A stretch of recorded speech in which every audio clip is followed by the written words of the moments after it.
Operations and supply chain management.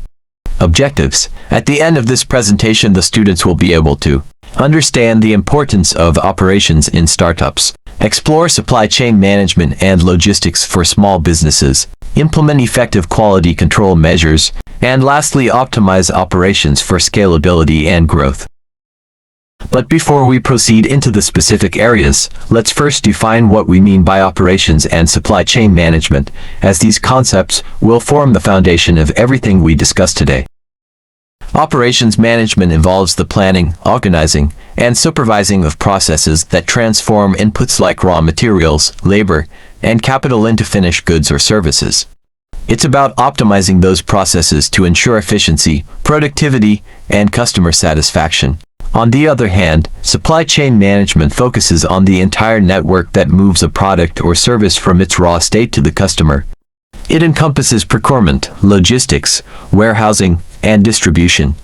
For small businesses, supply chain management ensures that products are delivered on time, in the right quantities, and at the lowest possible cost. Have you ever wondered if supply chain management is a good career choice? Let me tell you, it's not just good, it's great. It's what makes 76% of the world's trade happen, moving goods and services around the globe. And the cool thing? There are loads of different jobs in the field, from buying things, getting them places, to keeping track of them. And guess what? The job market in this field is set to boom with a 28% increase by 2031. Plus, there's room to grow. Reports say if you have the right certifications, you can earn 25% more. As businesses grow and want to work smarter, they need supply chain pros. So to put it simply, supply chain management is more than a good career choice. It's a rewarding one. You'd be at the heart of global trade, have a bunch of job options, and could climb the career ladder. If you're a problem solver who likes working with a team and being part of what makes businesses tick, this could be just right for you. Let's proceed by discussing how startups can lay the foundation for efficient operational processes. Setting up operational processes in a startup involves establishing efficient workflows and systems that support the business's core functions. This includes defining roles and responsibilities, creating standard operating procedures (SOPs), implementing tools for communication and project management, and ensuring quality control measures are in place. The goal is to streamline operations to enhance productivity, reduce costs, and ensure consistent service delivery. By having clear processes, startups can adapt quickly to changes, scale effectively, and maintain focus on their strategic objectives. To know more, let's watch this video. Setting up your business operations and infrastructure is a critical step in ensuring smooth and efficient functioning. Operations encompass everything from the daily activities that keep your business running to the systems and processes that support your long-term goals. In this video, we'll explore the essential aspects of setting up operations and infrastructure, helping you establish a solid foundation for your business. The first step in setting up operations is to develop a comprehensive operations plan. This plan should outline the key activities your business will perform, the processes involved, and the resources required. Start by identifying your core business activities. These might include manufacturing products, providing services, managing inventory, handling customer service, and marketing your business. For each activity, define the specific processes and workflows that will ensure efficiency and quality. Documenting your processes is crucial for consistency and scalability. Create standard operating procedures or SOPs for each key process, detailing the steps involved, responsible personnel, and any necessary tools or resources. SOPs help ensure that tasks are performed consistently and efficiently, regardless of who is carrying them out. Next, we'll dive into how small businesses can optimize their supply chain management and logistics. Supply chain management and logistics for small businesses involve coordinating the flow of goods and services from suppliers to customers efficiently. Key components include sourcing raw materials, managing inventory levels, handling order fulfillment, and ensuring timely delivery. Small businesses should focus on building strong relationships with suppliers, leveraging technology for inventory management, and optimizing transportation options to reduce costs. By streamlining these processes, small businesses can improve customer satisfaction, enhance operational efficiency, and gain a competitive edge in the market. Effective supply chain management helps minimize disruptions and ensures a reliable product flow. To know more, let's watch this video. Hello. Welcome to Sean Academy. Today in this video we're going to learn how to start a logistics business. My name is James and I will be your business consultant in this video. Now, before we start your logistics business, let's take a closer look at what goes into starting one and how we can make yours profitable. A logistics firm may specialize in the import and export of goods into and out of the United States, or it may focus on domestic ground transportation. A successful logistics company will require some form of freight transportation, whether shipping, trucking, or conducting air transportation. This makes a startup logistics firm an expensive investment. Before starting your own logistics company, it is a good idea to gain industry experience by working in logistics. This type of experience will help you understand the intricacies of the business. Furthermore, working in the industry will allow you to build relationships with companies that may represent future clients. Establishing credibility in the industry is critical for any startup because clients must have confidence that your company will store and deliver their products in a timely and efficient manner. Consider establishing your firm in a market segment where your business relationships and knowledge are applicable. For example, if you have the majority of your contacts or work experience in one industry, reach out to clients in that industry. Open a firm that specializes in export to a specific region of the world if you have connections to or knowledge of that region. Obtaining capital is the first official step in establishing a logistics company. To do so, you will need to create a business plan that will persuade potential investors that you can turn a profit with your company. Include any existing connections in the logistics industry who are willing to give you their business. One potential source of startup capital is commercial banks.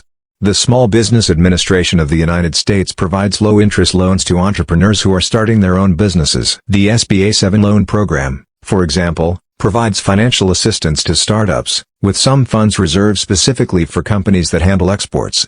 After you've raised the necessary funds to launch your logistics company, you'll need to invest in loading equipment and vehicles capable of transporting large amounts of freight, such as planes, ships, or trucks. Because of the costs associated with such purchases, Entrepreneur magazine recommends renting equipment until your company begins to turn a profit. If your company exports or imports goods by water, you must be licensed by the United States Federal Maritime Commission. If you intend to ship freight by air, you must first obtain a license from the United States Department of Transportation. The Federal Motor Carrier Safety Administration, Customs, and Border Protection, and the Transportation Security Administration are other federal regulatory agencies that oversee a logistics firm licensing. Depending on which states you operate in, you may need to obtain additional licenses, such as interstate trucking oversize and overweight permits. The Small Business Administration website contains contact information for all state business license offices. Building on that, we turn our attention to the importance of quality control and continuous improvement. Quality control and continuous improvement are essential for maintaining high standards in a business. Quality control involves systematic processes to ensure products meet specified requirements, using tools like inspections and testing to identify defects. Continuous improvement, on the other hand, is a proactive approach that focuses on regularly enhancing processes, products, and services through feedback, data analysis, and innovative practices. By integrating both concepts, businesses can reduce waste, increase efficiency, and adapt to changing market demands, ultimately leading to higher customer satisfaction and long-term success. To know more, let's watch this video. What is quality control? Quality control in manufacturing is a process through which a production system ensures that standard product quality is maintained or improved according to customers' needs. In other words, it incorporates the testing of units, and determines if the product is within the specification for the final production. The role of testing is to determine there is any need for correction in the process, so that product can meet the customer's desire. Importance of quality control. If I explain quality and control separately, quality is a relative term, and it is explained by comparing it with a standard product. For example, gear used in sugarcane juice extracting machine isn't as correct, finished as gear used in an engine transmission system. So, a component is said to be good quality if the component works well for which it is meant. On the other hand, control is a system for determining what to inspect, how to inspect, and how often to inspect. It also finds out the causes for producing a poor product, and suggests the corrective action. An important aspect of quality control is the establishment of well-defined controls. Limiting the chances of error, and reduce the manufacturing cost will generate more profit. Basic fundamentals of statistical quality control. It called statistical quality control if statistical techniques are applied to control the quality or to solve quality control problems. Statistical quality control makes inspection less costly and more reliable than other techniques. It controls the quality of outgoing products to conclude whether the quality of each product is as per laid quality standard or not. The SQC technique collects, analyzes the data, and permits more fundamental control over the product quality. It scientifically fixes the process tolerance. And lastly, let's shift our focus to how businesses can handle growth while maintaining scalable operations. Managing growth and scalability in operations involves developing strategies that allow a business to expand without sacrificing efficiency or quality. Key elements include creating flexible processes that can adapt to increased demand, investing in technology that automates tasks, and ensuring robust supply chain management. By planning for growth and implementing scalable systems, businesses can maintain operational excellence while pursuing new opportunities. Let's talk about scaling your business. Are you ready to turn your small enterprise into a powerhouse? Stay tuned. First, you need a solid foundation. Ensure your operations and processes are efficient and scalable. Invest in technology. Automate where you can to save time and reduce errors. Hire the right people. Surround yourself with a team that shares your vision and values. Don't forget about your current customers. Keep them happy while you attract new ones. Expand your market reach. Explore new demographics, platforms, or even countries. Manage your finances wisely.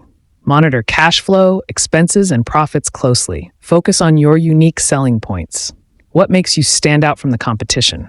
Adapt and be flexible. The market is always changing, and so should you. Stay committed to your vision. It's not always going to be easy, but persistence is key. I know